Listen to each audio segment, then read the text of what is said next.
Salut, c'est Anaïs, bienvenue dans C'est dans la poche. Aujourd'hui, nous sommes à la Maison Losso à Mons.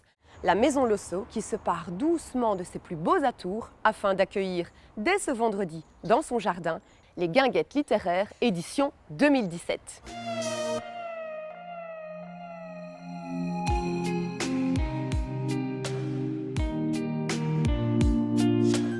Il s'agit de mettre en lumière le travail des acteurs culturels et littéraires de la scène hainuyère de manière participative et festive. Et pour vous donner un avant-goût des nombreuses activités qui vont se dérouler ici même, nous vous proposons de découvrir le nouvel atelier organisé par le secteur littérature de la province de Hainaut au cœur de cette maison. Je vous donnerai un spectacle terrifiant. Des livres, des objets-livres, des livres-objets, à vous de juger. À la Maison Losso, on peut y trouver des livres, mais aussi des livres. Ceux-ci sont détournés, sculptés, cousus par de véritables orfèvres en la matière. Enfin, pas tous, pas toutes. J'ai fait des études de comptabilité, mais c'était la préhistoire. Et puis voilà, là je travaille dans une banque, mais donc voilà, c'est vrai que mes loisirs sont plus vers le papier, je fais de la calligraphie, des machins comme ça. Voilà. Mon domaine c'est plutôt le dessin, c'est plutôt donc l'illustration. Mais de l'illustration, forcément, il faut qu'elle soit accordée soit à une BD, soit à un livre et tout ça, donc je suis jamais très loin du livre. Vous l'aurez compris, Chantal participe, Eugenio anime l'atelier avec les livres, livres-objets ou objets-livres. Je leur explique qu'on va déchirer, qu'on va arracher, qu'on va ligaturer et tout ça. Donc au début, ils sont un petit peu étonnés, puis finalement, petit à petit, ils comprennent que finalement, on donne une deuxième vie au livre et non pas on abîme un livre. Parce qu'il faut savoir que la plupart des livres qu'on utilise ici sont des livres qui étaient voués à être déchirés, brûlés, je ne sais pas. Le fait de déchirer parfois un livre, ça vous procure quel sentiment ? Au début ça fait bizarre, parce que c'était une première, et puis après c'est pas si désagréable que ça. Je suis désolée, mais non voilà, c'est chouette, franchement c'est chouette. C'est lui donner une autre vie ? Oui, c'est ça, c'est en faire quelque chose. Il y a des jours où on est plus ou moins inspiré, l'inspiration vient parfois après, mais c'est vrai. Et c'est un moment qu'on prend pour soi, et voilà, ça fait du bien. Livre-objet ou objet-livre, littéraire ou pas, bricoleur ou pas, ici le livre raconte une histoire autre que sa propre histoire. C'est le prétexte, c'est-à-dire que finalement, tous ces mots créent dans notre cerveau des images, ils créent du rêve, ils créent des souvenirs, etc. Et donc on essaye sur un moment instantané, quelque part, un moment figé comme ça, faire ressortir ça. Triturer un livre comme ça, c'est vrai que c'est pas évident, c'était une première. Voilà, j'ai appris à plier, je découpe, je déchire. Voilà, je sors d'ici, j'ai un petit objet qui est fait, qui sert pas à grand chose mais qui m'a fait du bien. Et puis voilà, de temps en temps à la maison, j'essaye de refaire. Et c'est une petite découverte, voilà, c'est vraiment chouette.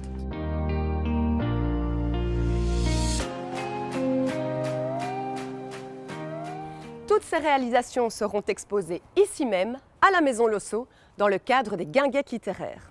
Du livre de papier au bois pour le fabriquer, la transition est toute trouvée. Un arbre pour la Wapi, une opération qui anime toute la population. Un arbre planté par habitant, un énorme défi.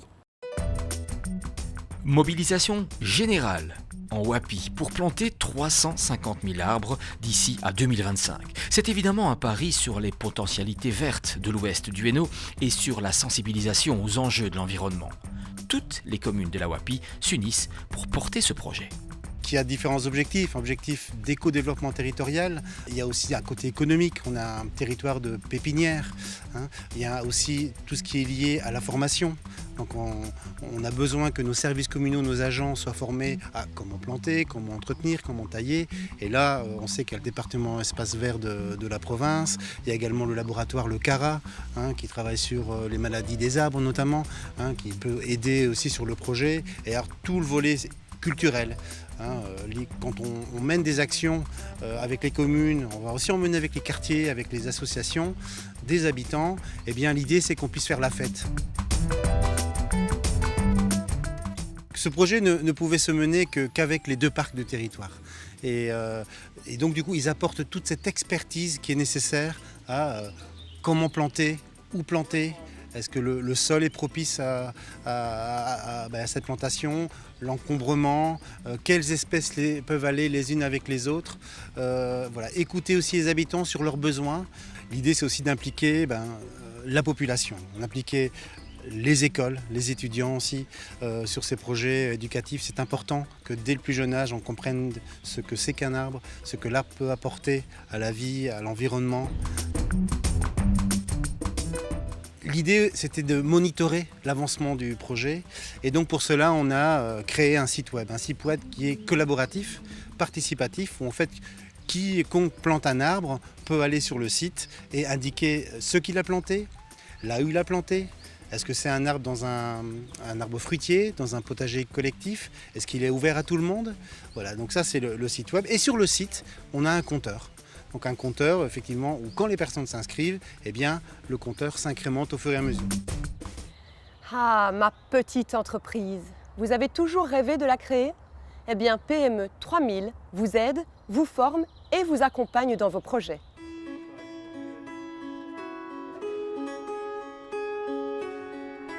Ici, même le café matinal a le goût du terroir. Voilà, c'est du café bio de Café Cordier à Frameries. Aujourd'hui, au Bio-Village a 4 ans. Mais pour ce projet, Caroline est partie d'une feuille blanche avant de croiser le chemin des formateurs de PME 3000. Un projet provincial cofinancé par le Fonds social européen.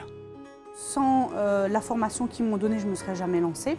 Parce qu'en fait, ça donne un cadre, ça check le projet dans tous les sens, ça donne une idée du monde de l'entreprise, un vocabulaire spécifique et des items qu'on ne connaît pas du tout avant de se lancer si on n'a pas de formation ni en commerce ni en business. Car prix d'achat hors TVA, prix de vente TVA comprise et chiffre d'affaires, tous ces termes étaient étrangers au quotidien de Caroline. Et puis, même si elle avait son idée, encore fallait-il pouvoir la développer. Ça faisait partie d'une des étapes du coaching aussi avec PME 3000, c'est de trouver le nom juste. Au début, je ne voulais pas mettre bio, mais je me suis dit je ne vais pas attirer les gens qui consomment bio.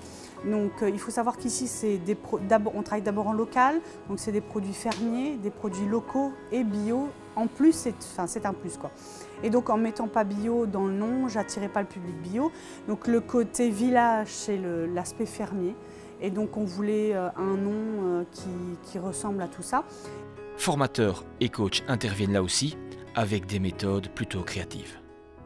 En tout début du parcours, on laisse beaucoup d'ouverture à l'imagination, faire en sorte que le projet et l'idée puissent prendre des pistes les plus variées possibles. Et dans un second temps, on sélectionne celles qui sont et les meilleures pour le marché, mais aussi les meilleures pour le porteur de projet. Il y a vraiment de la variété dans le programme. Il y a, au-delà des cours plus ex-cathédra et des contenus qui sont apportés, il y a beaucoup de travail avec différents experts, différents coachs en face-to-face, où on va entrer dans le cœur du projet, dans une interaction, dans une construction avec le porteur de projet pour que les réponses soient les plus sur mesure possibles. Au Bio-Village, c'est donc le sur-mesure de Caroline avec son petit parfum de terroir. Lui, il en a rêvé et puis il a réalisé son projet. Aujourd'hui, il fabrique le fromage élu fromage de l'année 2017 au concours des fromages de Wallonie. Direction Amougy. Les chèvres de Bruno sont en or. Leur lait a cette même couleur que les médailles et les prix qu'elles récoltent depuis 4 ans. Dernière moisson en date, le carré de l'Enclus, élu fromage de l'année en Wallonie, un fromage affiné au goût très particulier. Ce qui fait sa spécificité, c'est un fromage qui a un goût un peu de noisette mélangé avec un peu de gruyère. Donc il est fait à base de 100% de lait de chèvre et on n'a pas le goût typique de chèvre dans sa bouche. Ça, c'est ma recette. Ouais, voilà.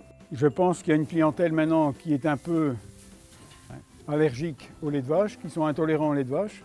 Et je pense que ce fromage est un bon compromis parce qu'il n'a pas du tout le goût de chèvre.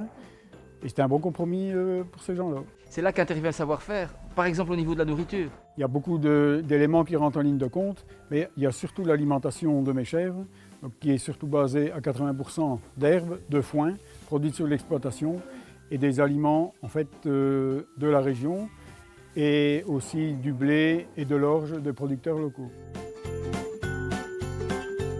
J'étais comptable et j'en avais assez de ce métier-là, donc je me suis dirigé vers l'élevage de chèvres et transformation avec le lait de chèvre. Les chèvres sont plus dociles que les clients? Oui, beaucoup plus. aucune comparaison. Bruno Espel a débuté sa production voici 4 ans dans la petite exploitation familiale. 17 chèvres au début, 65 aujourd'hui. Une production de fromage frais, cendré ou affiné, mais aussi de la glace, des yaourts, des quiches, des pizzas. Pour cet autodidacte, les chèvres, leur lait, leurs produits dérivés n'ont presque plus de secrets et un amour partagé. Et ça pour la petite histoire, hein, celle-ci, les blanches, c'est 3 chèvres qu'un monsieur n'avait plus les moyens. C'est 3 ici, c'est 3 seuls. Hein. Un monsieur n'avait plus les moyens de les tenir et a dit écoute, je vais les faire piquer. Je dis non, ils étaient toutes jeunes. Je dis surtout pas. Je dis je vais te les acheter. Mais il n'a pas voulu les acheter, il me les a donnés. Elles sont des très bonnes productrices, mais elles sont braves, inimaginables. C'est 3 de la même maison. Ouais. Sans hésiter, au pied du mont de l'Enclus, la chèvre est bel et bien l'avenir de Bruno. C'est dans la poche, c'est terminé, mais on se retrouve la semaine prochaine et sur notre page Facebook. Ciao, ciao!